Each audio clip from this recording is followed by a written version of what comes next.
This is probably one of my most prized publications. It deals with an experience I had 10 years ago with a somewhat famous poet that I dated. And it's called Imprinting Her Outline All Over Me. It's okay, I told her. She apologized. I was just so out of it, you know. She had gotten in touch around the same time my legal advocate had notified me that the case had closed. Lack of evidence, he said. You know, sometimes women are the worst in these cases, he continued. It's the women on the jury who are the worst. I recalled all I had heard over the course of that year regarding those 3 months of rape. There was a guy friend slut-shaming defense. There were fatherly don't get drunk rationalizations. There were the he was your boyfriend excuses from a dude boss. There was the you just got drunk and slept with someone you barely knew from my previous boyfriend prosecution. The reduction of lethality into noxious romance. The psychology professor from undergrad asked, who do you need me to beat up for you? But she, a 19-year-old, had walked into a crime scene that night and crawled into the bottom bunk bed of a hostel workroom with me. I was 28 years old. I had lost my virginity to a serial rapist with warrants out for his arrest in Texas. She whispered, it's okay. Despite all of our vulnerabilities and the entirety of his hatred, the bloody comet stains up the white sheets where I had scooted up the mattress trying to escape, the shaking and the endless murderous excuses that existed in our flawed human connections, I did not push her away. I wrapped my quivering legs around her shorter ones. I clutched her at her tiny waist and pulled her close to my heaving chest. I took one hand and placed it on the small of her curled neck. She held me for 6 hours as I sobbed into her dirty blonde hair, pulled loosely into a messy bun, tendrils wrapping at her pale shoulders, 2 women holding fast against that midnight, 2 women woven together in the flesh, giving ourselves over to one another. I felt time halt and argue that who and what we hold within us is what we are.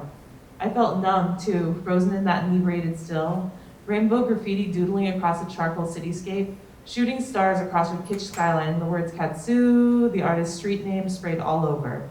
An out-of-place tiger graced a wall above the toilet. High local artists had stenciled Seattle's outline in our hostel staff room. For 6 hours, I gazed, drugged up, at that inky complexion of a contemporary civilization rendered flat. Because all violence happened in connection, so did all healing. I held her right back. For the rest of my life, I would hold on to that. So this is, as I've discussed with Andrea, the information that is available. It might not be accurate.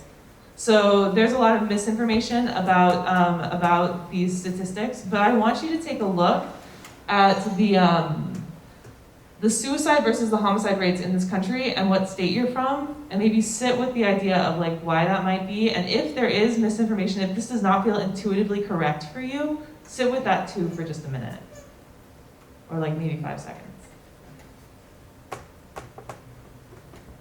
I've done a lot of research on predation patterns, and this is one of my favorite texts on predation patterns. I encourage everybody to read it. It's called Why Does He Do That? It explains for the benefit of domestic violence victims the predation pattern of an abuser. I think that it is a microcosm of all violence. I think that all violence follows the same predictable patterns. And it says, an abuser can seem emotionally needy. You can get caught in the trap of catering to him, trying to fill a bottomless pit, but he's not so much needy as entitled, so no matter how much you give him, it will never be enough. So the idea of like a toxic emotion, I think, is something that takes control of the other. If you have rage that is toxic, it's a rage that takes control of another. It leads to an action that is oppressive.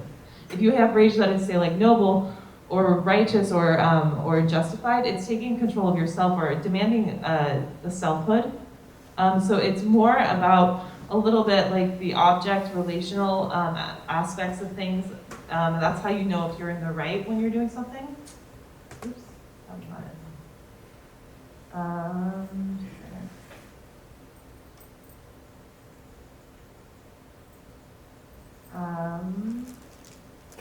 So I've done some research. My last school was a very traumatic experience. I affectionately call it spy school. It was a feeder school for the agencies.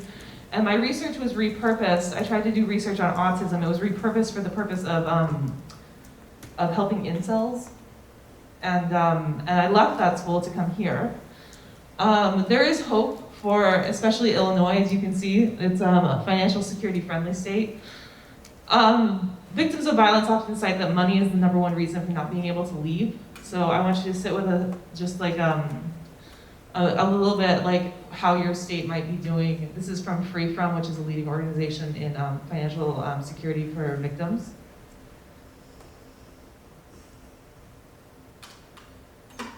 So the postmodernists argued that logic is a tool of the patriarchy, and I would have to agree. This is my chart of logic that exists on my wall in my studio. I believe it's a very conflict-oriented process because it demands obedience at every conclusive juncture, and it demands that you come from the same starting point. I think that all logic is pretty much misapplied to the human condition. For example, when a judge says it's not logical that she did this or this or this, he's essentially saying, everything that you've experienced is nothing that I've experienced, and therefore it is invalid. I think that the syntax used in today's courtrooms is kind of useless because it is the syntax for both prosecution and defense. And then Audre Lorde said, the white fathers told us, I think, therefore I am, Descartes from the previous slide. The black goddess within each of us, the poet whispers in our dreams, I feel, therefore I can be free. I think this was like hitting at the intuition. Intuition jumps, it's faster than logic, it can go in different ways and patterns in your mind. And then this is where I think we're headed, or where we are. And I think it's more of a reaction economy than an attention economy. I think we've hit a tragic wave where we're going up and down and up and down. We're kind of mixing between logic and intuition. And I feel like we're bottoming out in this country a little bit when it comes to behavioral health. For example, we make the vaccines, we don't take the vaccines. I believe we have a behavioral health issue in this country. Laura Berlant said, when we talk about an object of desire, we are really talking about a cluster of promises we want someone or something to make possible for us. I think that we're asking a little bit much. This is Lacey M. Johnson from The Reckonings. And she's a survivor of domestic violence who writes publicly about it, and she's a professor at the University of Houston, and she does a lot of ecofeminism as well, and relates it back to the natural world. She says, I know for certain that what art first unfolded in me unfolds in me still, and it's what leads me to choose, in spite of the odds, to believe that yes, we can put something into the world that is greater than what is being taken from it every damn day of our lives. This is what I call my creative thought process. There's a little infinity symbol up there, it's just chaos. This is a joke that's been placed with Honey Literary Magazine. It's supposed to be river rocks that say love, patience, peace. I believe that in our society we have certain emotions are very rewarded, but only when certain people have them. And only negativistic emotions within those people. So imagine if you felt scared or sad or angry or all the feels all the time. How do you think you would act? If you only had these negativistic emotions were constantly rewarded with you, with attention, how would that affect your behavior, your cognition, your feelings? Eric Kandel said that reductionism does not trivialize our perception, but allows us to see each component in a new way. He also argued that all sciences would blend eventually. This is being shown in the Bridgeworth Art Center. Its art is so precious, which is kind of a joke about how sometimes we think that we are very precious people. Does that make sense as artists? We think that we are very special. And so this is going up on Friday night. Everybody's invited to the party. There will be face painting. We will all look like clowns and take pictures in front of this. So, yeah. I believe that collaboration is an art. This is Zoe. Everybody say hi to Zoe. Hi, Zoe. And Zoe has been making these spiders with me. And this is the small one. There's one that's about twice the size of Zoe that's being made. And this is the medium-sized one. We are hoping to place these with a streetwear venue and also with Macy's. And these are inspired by Louise Béjour, but also with Etsy. Tina Fey actually said that if you mix Chicago improvisers with Harvard nerds, you get the best comedy. So I decided to mix Etsy with the Art Institute. And I got some funny looking spiders. They're giant. And they should be posable and wear Macy's shoes.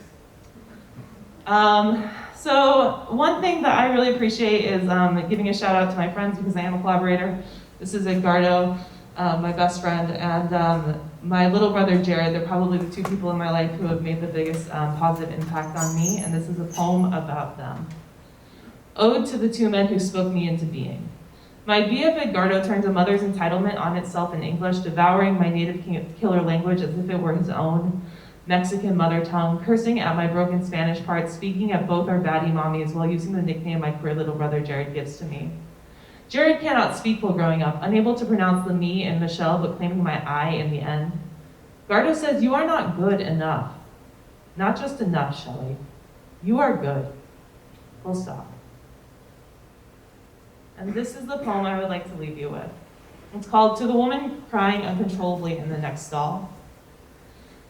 If you ever woke in your dress at 4 a.m., ever closed your legs to someone you loved, opened them for someone you didn't, moved against a pillow in the dark, stood miserably on a beach, seaweed clinging to your ankles, paid good money for a bad haircut, backed away from a mirror that wanted to kill you, bled into the back seat for lack of a tampon, if you swam across a river under rain, sang using a dildo for a microphone, stayed up to watch the moon eat the sun entire, ripped out the stitches in your heart. Because why not if you think nothing and no one can? Listen, I love you, joy is coming. Thank you.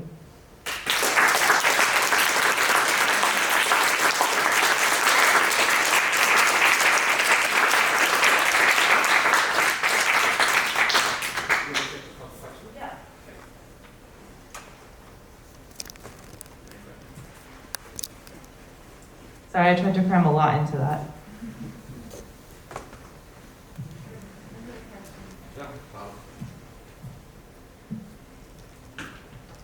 Thanks, Michelle.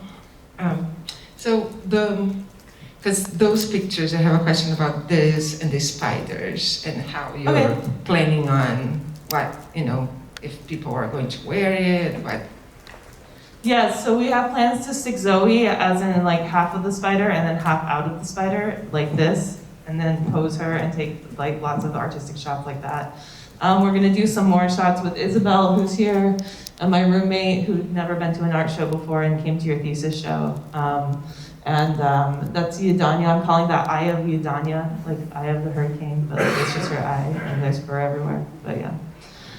We had a lot of fun with this. It was a very playful experience. It was also a very experimental experience because that was 56 pieces and the giant blue spider I showed you is like 5, and Zoe did all of that reductionism for the spiders. So yeah.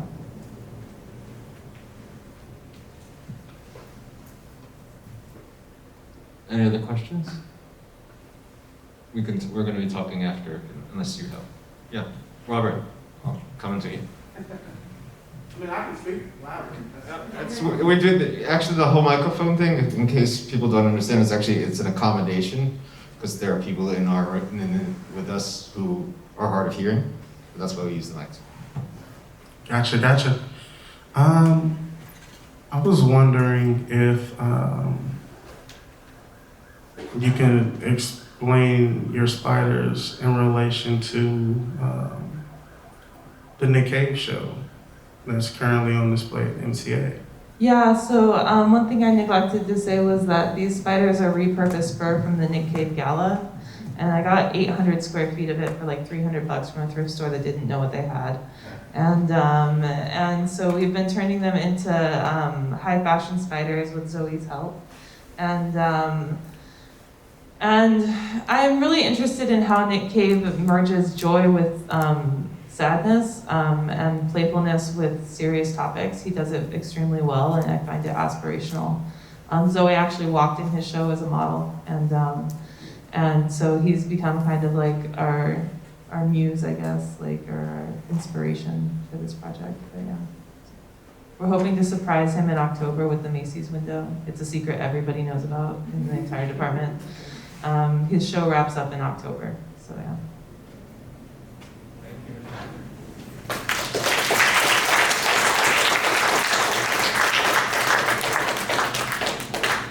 So we have one more presentation.